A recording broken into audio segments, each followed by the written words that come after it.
Welcome to Study Abroad Unplugged, powered by the expertise of Mr. Mitesh Malhotra, जो पिछले 25 सालों से स्टडी अब्रॉड एस्पिरेंट्स को गाइड कर रहे हैं, उनके स्टडी अब्रॉड ड्रीम्स को फुलफिल करने में उनकी हेल्प कर रहे हैं। आज के एपिसोड में हम बात करेंगे ऑस्ट्रेलियन स्टडी वीजा और वहां की एजुकेशन के बारे में, और मिस्टर मितेश मल्होत्रा हमें एनलाइटन करेंगे, हमें प्रैक्टिकल टिप्स देंगे और हमारे सभी सवालों का आंसर करेंगे। So welcome to the show sir. Thank you so much for guiding our audience. हमारे पिछले एपिसोड में आपने जर्मनी के बारे में हमारे बहुत सारे क्वेश्चंस को आंसर किया, पेरेंट्स और स्टूडेंट्स की बहुत हेल्प की। नाउ दे आर एनलाइटेंड, और आज हम आपसे वही टिप्स ऑस्ट्रेलिया के बारे में जानना चाहेंगे। For sure, welcome. आज के सिनारियो में हमारा पहला क्वेश्चन है कि यूके, यूएसए, कनाडा से वीजा प्रोसेस की बहुत प्रॉब्लम्स आ रही हैं। स्टूडेंट्स बहुत डर रहे हैं रादर इन कंट्रीज में जाने के लिए, बिकॉज इतनी सारी इश्यूज वो फेस कर रहे हैं। तो क्या रीजन है कि ऑस्ट्रेलिया इन सब स्टूडेंट्स की टॉप चॉइस बन गया है फॉर 2026? बहुत ही बढ़िया क्वेश्चन है। इस समय अगर आप 2025 की बात करें तो Australia has taken the number 1 seat for student choice if they want to study abroad.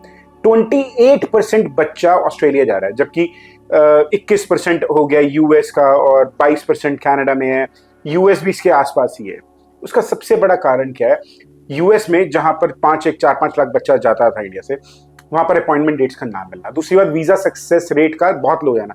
41% is only success there, which is very low. एक तो आपको डेट नहीं मिली, फिर 41% सक्सेस रहेगा। पॉइंट नंबर 2, जब आप कनाडा की बात करते हैं, वीजा रिफ्यूजल रेट 80% से ज्यादा है, विच इज वेरी मच डिस्टर्बिंग कि बच्चा जो बिल्कुल जेन्युइन है उसका भी वीजा रिफ्यूज हो रहा है। तो ऐसे में ऑस्ट्रेलिया, जो कि मैं ये नहीं कहूंगा कि वो क्योंकि वहां पे वीजा रिफ्यूज है इसलिए वो बढ़िया डेस्टिनेशन है, वो डेस्टिनेशन पहले ही बढ़िया था, बट जब बच्चों को लग रहा है कि यार ऑस्ट्रेलिया ओपन आर्म्स में बुला रहा है, इतना अच्छा वीजा सक्सेस रेट दे रहा है, तो क्यों ना ऑस्ट्रेलिया जाए। ऑस्ट्रेलिया के जाने के कारण बहुत सारे हैं, पर जैसे आप क्वेश्चन पूछ रहे थे यूके, यूएस या फिर कनाडा से रिलेटेड, अब मैं आपको बता रहा हूं कि ये इसी सक्सेस रेट के कारण या इसी प्रॉब्लम्स के कारण Australia has become number 1 choice of Indian student. So that 28% of Indian student went Australia in this year only. Well, that would be wonderful then. तो आई थिंक इसको लेके स्टूडेंट्स के, पेरेंट्स के कई तरह के क्वेश्चंस होंगे, स्पेशली वीजा प्रोसेस को लेके। तो क्या वीजा प्रोसेस आपके अकॉर्डिंगली क्या उनको ध्यान रखना चाहिए, specially if they are applying for 2026? 2026 में जो भी बच्चा जा रहा है, ऑस्ट्रेलिया का जो जब आप एडमिशन लेते हैं वो बहुत इजी प्रोसेस है, बट जब उसका GS process, genuine student test एक वो कहते हैं, पहले इसको जीटी बोला जाता था, जेन्युइन टेम्परेरी एंट्रेंस, ये थोड़ा कॉम्प्लिकेटेड है। इसमें क्या होता है, इसमें हमें एक तो एकेडमिक्स बच्चे के बहुत चाहिए, उसमें कभी भी आपको गैप नहीं चाहिए। अगर गैप है तो उसको प्रूव करना पड़ेगा। जैसे मानिए किसी बच्चे ने 2025 में 12th का एग्जाम दिया विद मेडिकल स्ट्रीम, अब वो 2026 में अप्लाई करना चाह रहा है, तो वो उसको बोलेंगे 1 साल का गैप कहां से हुआ। तो अगर आपने नीट का एग्जाम दिया तो आपको नीट का एग्जाम का स्कोर शीट लगाना पड़ेगा, जहां आपने एग्जाम की प्रिपरेशन करी वो लगाना पड़ेगा। अगर आप प्रूव कर सकते हैं तो yes, you are welcome in 2026 as well. But अगर आप कहते हैं नहीं मैं तो 2025 पढ़ने के बाद घर बैठ गया था, तो they won't welcome you. Second जो इंपॉर्टेंट चीज है, फिर वो कहते हैं कि आपकी फाइनेंशियल कैपेसिटी क्या है। मतलब अगर आप वहां पढ़ने जा रहे हैं तो क्या आप पढ़ाई पे जोर देंगे, जाते ही आप जॉब करना शुरू कर देंगे।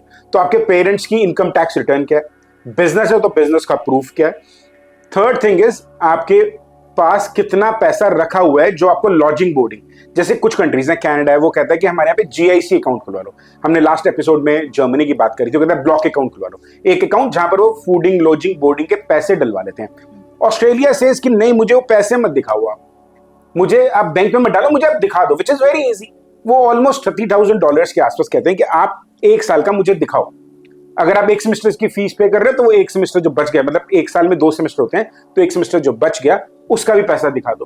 तो ऑलमोस्ट 25-26 लाख रुपए 3-4 महीने पुराना वो देखना चाहते हैं आपके अकाउंट में है कि नहीं है, और वो आ कहां से रहा है, वो अपने जोड़ा कहां से, वो भी देखना चाहते हैं।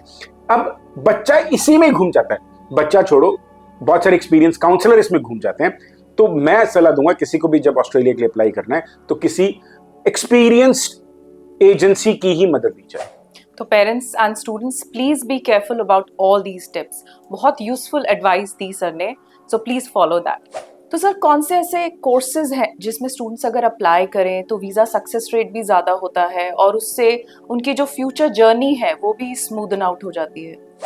किसी भी कंट्री में जब आप जाना चाहते हैं तो आप मानिए कि आप किसी दूसरे घर में जाना चाहते हैं, तो जब कोई दूसरा आपको अपने घर में बुलाएगा तो जो उसको जरूरत है उसी लिए बुला रहा है।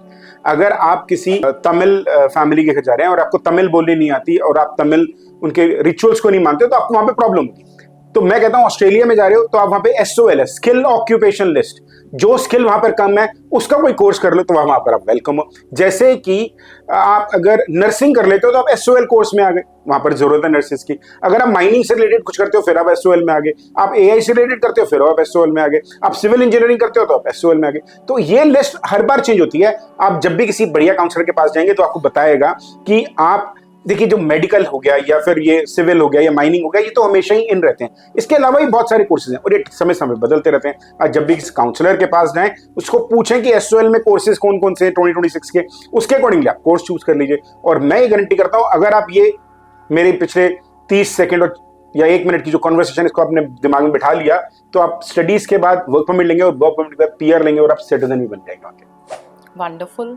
तो यही शायद सपना है जो भी स्टूडेंट्स अप्लाई करते हैं किसी भी कंट्री में जाके पढ़ने का, उनका मेन ड्रीम होता है इंटरनेशनल एक्सपोजर का, वहाँ पर काम करने का। सो अगर ये सारी टिप्स फॉलो की जाएं तो आई गेस ये सब इजी हो जाएगा उन स्टूडेंट्स के लिए। तो सर कोई कहता है 80 lakhs, कोई कहता है 60 lakhs, कोई कहता है as low as 20 lakhs। Actually cost क्या है एक स्टूडेंट के लिए अगर वो ऑस्ट्रेलिया में जाके इन सब कोर्सेज में एडमिशन लेना चाहता है और कॉस्ट ऑफ लिविंग को भी कवर करना चाहता है? वहाँ पर फीस आप किसी अच्छी मानिए आप साइंस में किसी कोर्स में आ रहे हैं, आप नर्सिंग में जा रहे हैं, आप ऐसे किसी कोर्स में आ रहे हैं लैब इन्वॉल्व है तो उसकी कॉस्ट फीस बढ़ जाएगी। आप टॉप यूनिवर्सिटी में आ रहे हैं तो उनकी फीस बढ़ जाएगी। इट विल गो टू $30,000 से $40,000 पर एनम भी जा सकती है। और अगर आप कहीं कहते हैं कि मुझे IT में लेना है जिसमें कम कॉस्ट है, अकाउंटिंग में जाना है या मैनेजमेंट में जाना है, तो मैं वही कोर्स फीस आपको ऑलमोस्ट $18,000 में, यानी कि 9 लाख रुपए, इंडिया के 9 लाख रुपए में 1 साल कर सकते हो। मतलब इतनी लो फीस जो आजकल इंडियन यूनिवर्सिटीज की है। दूसरी बात है जो वहां पर फूडिंग लॉजिंग बोर्डिंग है वो $30,000 अब $29,700 कुछ डॉलर है। $30,000 मोटा माटी आप पकड़ के रखो कि उतना आपको चाहिए ही चाहिए। एंड इसके अलावा और कुछ नहीं। इसके अलावा $2,000 आपकी एम्बेसी की फीस है, वो लगा के आपका वीजा आ जाता है। तो कुछ ज्यादा नहीं है। 1 साल की फीस आप मान के चलिए, अगर आप कोई एवरेज कोर्स कर रहे हैं 12 लाख रुपए, और अगर आपको वहां पर रहने खाने पीने का दिखाना है तो वो 15 लाख रुपए से 18 लाख रुपए मान के चलिए। This is what is the cost. सिर्फ दिखाना है वो 18-20 लाख रुपए, आपको देना नहीं है। आपको सिर्फ देना है 1 साल की फीस देनी है। 3 साल अगर आप बैचलर करने जा रहे हैं, मास्टर करना है तो 2 साल की OSHC होती है, ओवरसीज हेल्थ कवर, ताकि बच्चा अगर कहीं वहां बीमार पड़े तो उसको मेडिकल सपोर्ट मिल सके। तो ये सब चीजें उसमें आती हैं। इसके अलावा कोई ज्यादा खर्चा नहीं है। एंड खर्चा एक तरफ होता है, दूसरी चीज होती है कि क्या मेरे को रिटर्न ऑन इन्वेस्टमेंट आती है। इसमें रिटर्न ऑन इन्वेस्टमेंट बहुत स्ट्रांग आती है। तो सर आप तो विजिट करते रहते हैं डिफरेंट यूनिवर्सिटीज में, आप कितनी कंट्रीज विजिट कर चुके हो, आप ऑस्ट्रेलिया भी बहुत बार गए हो, तो वहाँ पे स्टूडेंट्स की life is it very tough? अगर आप वहां पर जाते हो और आप वहां पर हर कम्युनिटी के टच में रहते हो तो कभी भी कोई हार्डशिप नहीं देखने को मिलेगी। पर अगर आप कहते हो कि मैं अपने गेटोज में ही रहूं, मैं इंडियन सोसाइटी से, तो मैं इंडियन सोसाइटी के टच में रहूं और मैं ऑस्ट्रेलियन सोसाइटी या और भी जो इंटरनेशनल सोसाइटीज हैं उनके टच में ना आऊं, तो दिक्कत हो सकती है, क्योंकि फिर आप एक ग्रुप में ही बन जाते हो। मेरा मानना है कि अगर आप इंटरनेशनल स्टडीज करने गए हो तो आप सिर्फ और सिर्फ डिग्री लेने नहीं गए हो, आप इंटरनेशनल एक्सपोजर लेने गए हो। जब इंटरनेशनल एक्सपोजर का मतलब है कि आप वहां पे जाओ, पार्ट टाइम जॉब करो, लोगों को मिलो, डिफरेंट नेशनैलिटीज के फ्रेंड बनाओ, एंड आपकी लाइफ बहुत ईजी हो सकती है। मतलब मैंने ये देखा कि बच्चे वहां पर रह के अपनी फूडिंग लॉजिंग बोर्डिंग खुद कमा लेते हैं बहुत आसानी से। इवन फीस का बहुत सारा पार्ट भी कमा सकते हैं। तो आई थिंक इस कल्चरल डाइवर्सिटी को एंजॉय करके लोग ज़्यादा अच्छे से सेटल हो सकते हैं इस कंट्री में। ट्रू।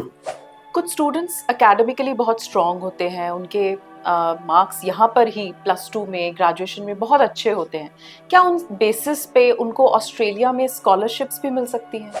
जो एकेडमिकली अच्छा है उसके लिए तो बहुत कुछ है, बट मैं आपके जो मेरे व्यूअर्स जो इसको देख रहे हैं मैं उनके लिए एक बढ़िया ऑफर अभी दे देता हूं कि अगर आप 75% CBSE या उससे अबव में चल रहे हैं तो आपको 25% तक की स्कॉलरशिप मैं almost her 3rd university of Australia में दिलवा सकता हूं। क्यों? क्योंकि वो चाहते हैं कि अच्छा बच्चा आए। बट 75-80% जो स्कोर है वो आपका या तो आप नॉन मेडिकल में होने चाहिए, मेडिकल में होने चाहिए, या आप कॉमर्स में एटलीस्ट होने चाहिए, तो ही आपको 25% के आसपास स्कॉलरशिप मिल जाती है। वहाँ पे स्कॉलरशिप बहुत ईजी है। और अगर आप बहुत ही बढ़िया, मानिए आपने NTSC किया है, मानिए आपने ओलंपियाड किया है, मानिए आपने रिसर्च पेपर पब्लिश करें और आप बहुत बढ़िया एकेडमीज में कर रहे हैं, तो वी हैव ऑप्शंस की 100% तक की स्कॉलरशिप हो जाती है।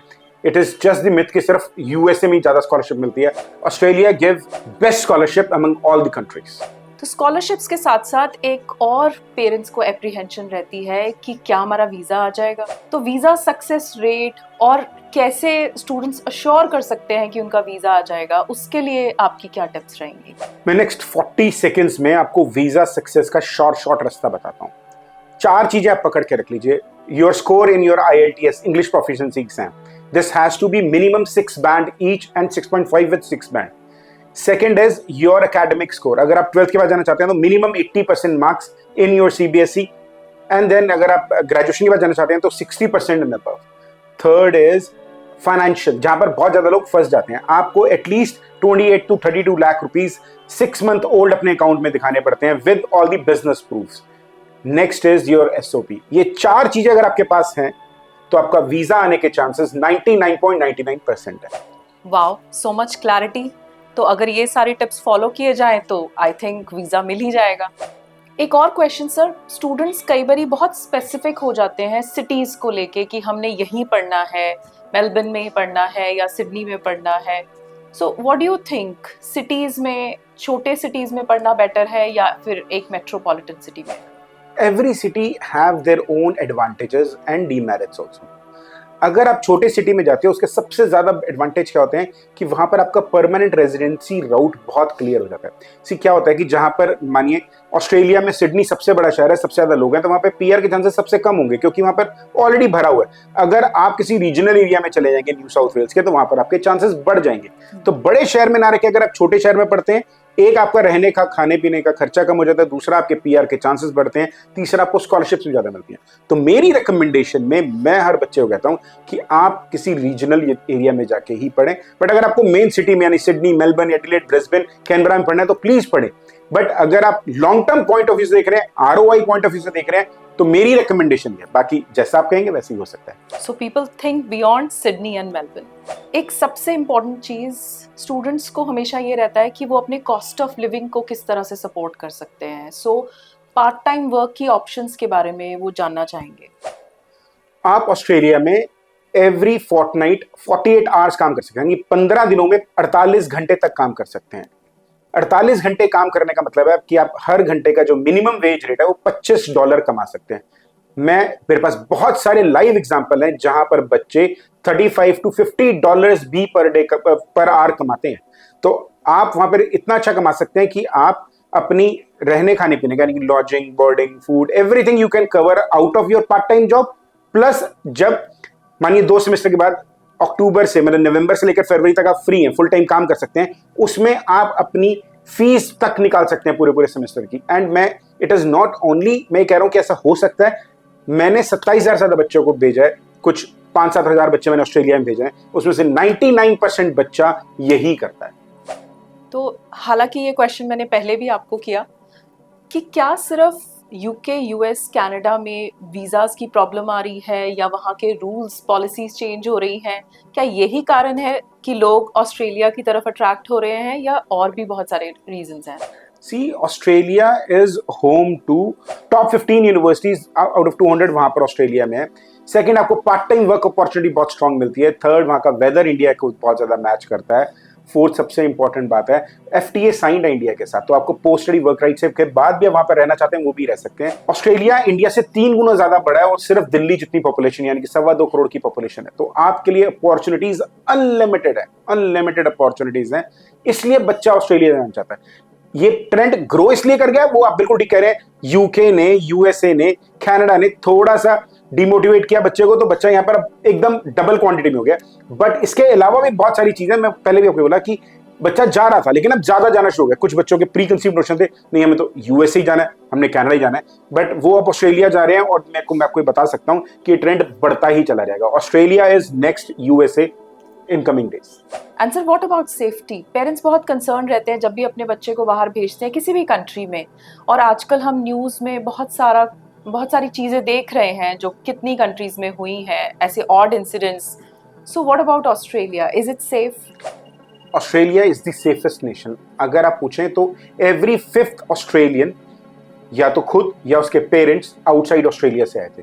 It is the country made by immigrants only. So it is the safest place where a student can go, study, make his career and become the citizen of that country also. So to all the parents and students, 2026 is your chance.